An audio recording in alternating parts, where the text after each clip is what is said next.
My favourite thing about computing is how varied and broad it is. Computers are vital to research and study in each area of science, technology, engineering and maths.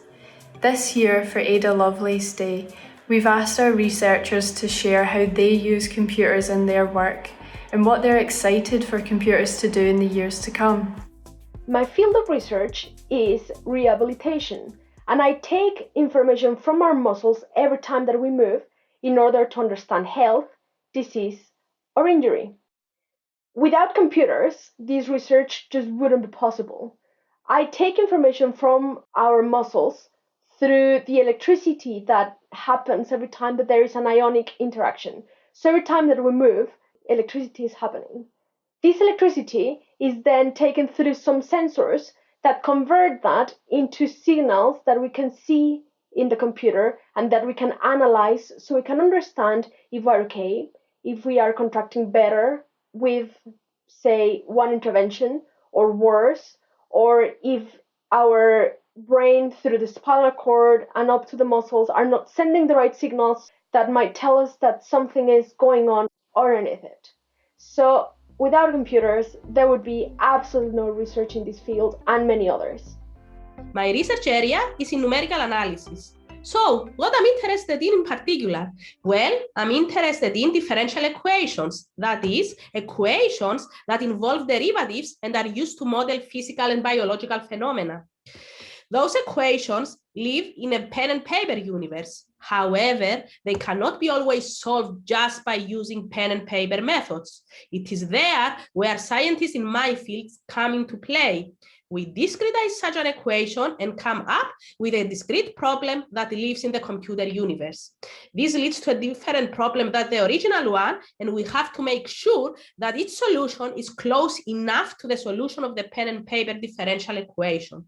So, my field of research is concerned with accurate and efficient discretization of differential equations. Thus, it involves both mathematics and computers, and in fact, lives on the intersection of both. This is one of the things that makes it exciting and interesting.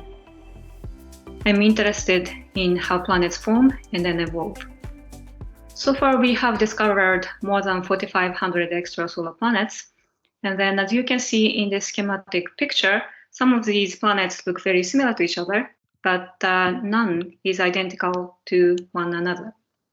We also know where these planets are formed. They are formed in protoplanetary disks, gaseous dusty disk around a forming star. To understand how these planets are formed out of an accumulation of gas and dust particles, we use numerical simulations.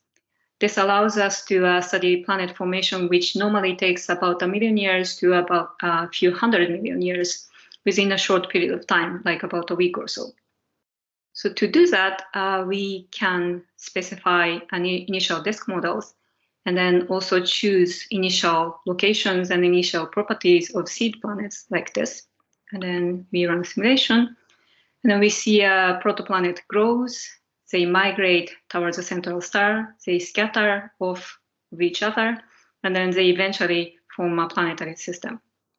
This planetary system looks very different from the solar system, but by running many simulations like this, I am interested in understanding what types of protoplanetary disks lead to what kinds of planetary systems.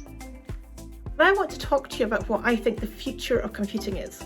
So behind me over my shoulder, you'll see I've got Microsoft Teams open, and that's deliberate because actually we're living through the future of computing. We're living through this change of being able to work wherever we want, whenever we want. One thing I've really enjoyed during this COVID pandemic is actually be able to have meetings on my phone and go for a walk while I'm having a call. And I think that's really important to think about, how we're moving away from the computer being that block on our desk to it being the handheld device that allows us to communicate while we're on the go, that allows us to do things like measure our steps and measure our heart rate and see if we're actually keeping fit during the pandemic. It also allows us to do really exciting things like have nanobots which can heal tissue and can help us guard against viruses in the future.